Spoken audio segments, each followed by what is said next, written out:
a lack of seriousness, perhaps is a better way of putting it. But it must have been an impact, I mean, there's no doubt about it. And that what happened then was, of course, that he didn't block it out.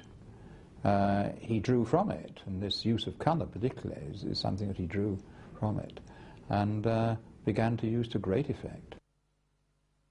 When Munch came to Paris and saw Impressionist paintings, the people he was most interested in were Pissarro and Monet. His palette lightened as a result of this, and his paintings became less gloomy, therefore less heavy.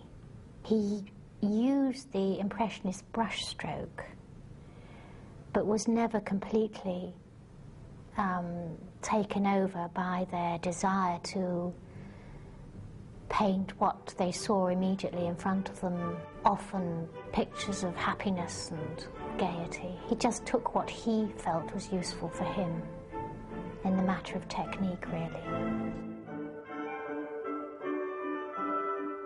When Edvard Munch left Paris, there's no doubt that he had been inspired by the revolutionary work of the Impressionists. In Norway, his brushwork became freer and his colour more subtle.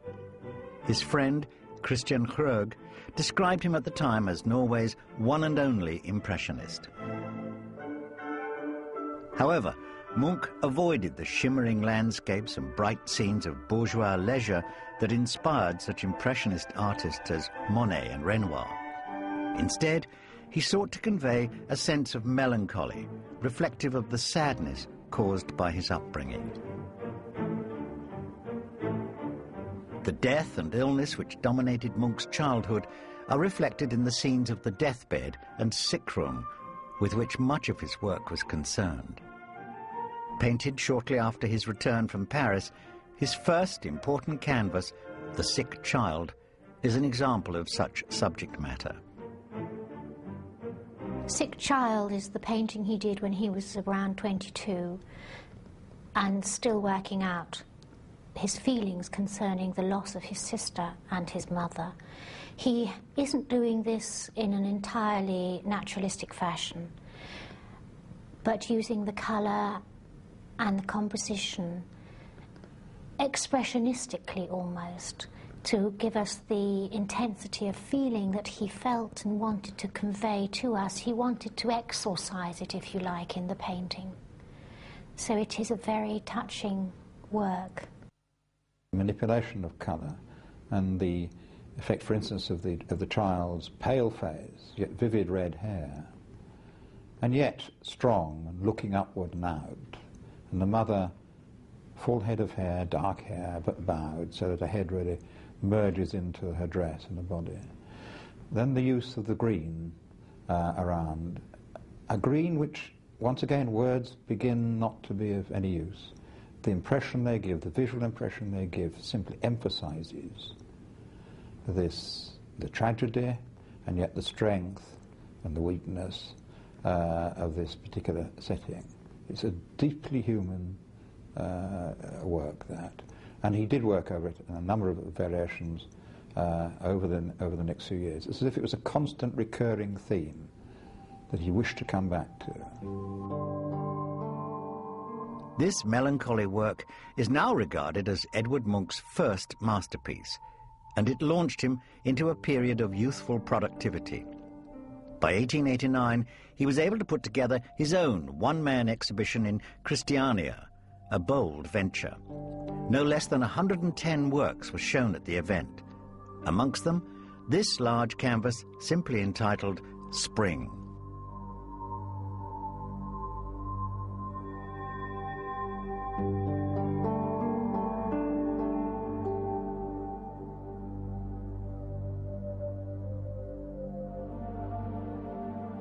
Other pictures on display included this image of Munch's sister, Inga on the beach, a picture whose sense of loneliness can be seen as reflective of the existential thinking of the 19th century Danish philosopher Søren Kierkegaard. It is this that gives the painting relevance for many modern viewers. But at the time of the artist's first show, it was his more conventional indoor image of spring that made the biggest impression. the canvas was well received and helped to make Munch's name in his home city.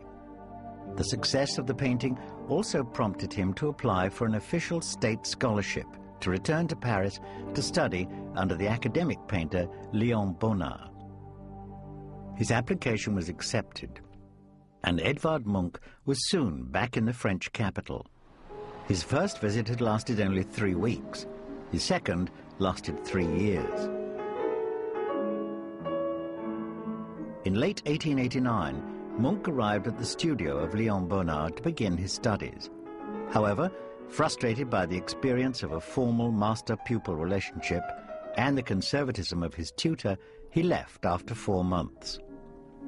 Much had happened since Munch's first visit, and the Parisian art scene was now alive with new ideas.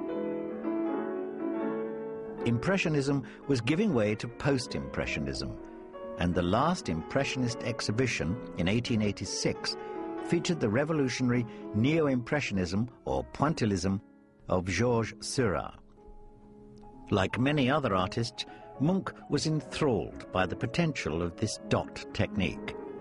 And Seurat's influence is clearly evident in Spring Day on Karl Johann Street, painted in 1891. However, Seurat's effect on Munch's work was brief. Of more lasting influence was the work of another post-impressionist, Paul Gauguin. In the late 1880s, Gauguin's canvas, Vision After the Sermon, was completed and was to be regarded as an early example of symbolist art. Munch enjoyed the decorative effects of Gauguin's painting, and from other symbolist art, say Redon's works, for example, he liked the psychological insight which he saw, which was often quite horrific, in fact. But it was this psychological truth that he was drawn to in the symbolists. Many admirers of Munch consider Gauguin and the symbolists to have had the most profound influence on the development of his work. In the early 1890s, Munch adopted the symbolist use of colour and a flattened, simplistic rendition of form that can also be seen in Gauguin's finest work. However, like the effect of Seurat on his work, symbolism was not a lasting influence. One of the great strengths of Scandinavian culture is its concern with myth and therefore conveyance of truth through events which may or may not be factually correct, and the development of that into the sagas, the great myths which resound throughout history in the world. And the symbolists must have therefore, there must have been an echo of that in the symbolist movement. Munch was also interested in the growing Art Nouveau movement, with its exaggerated emphasis on long, flowing lines.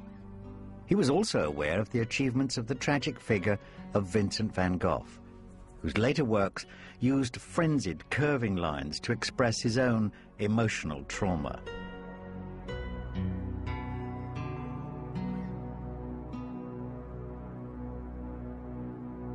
The influence of Van Gogh on Munch's work is evident, and both artists would later come to be admired by the expressionists of the early 20th century.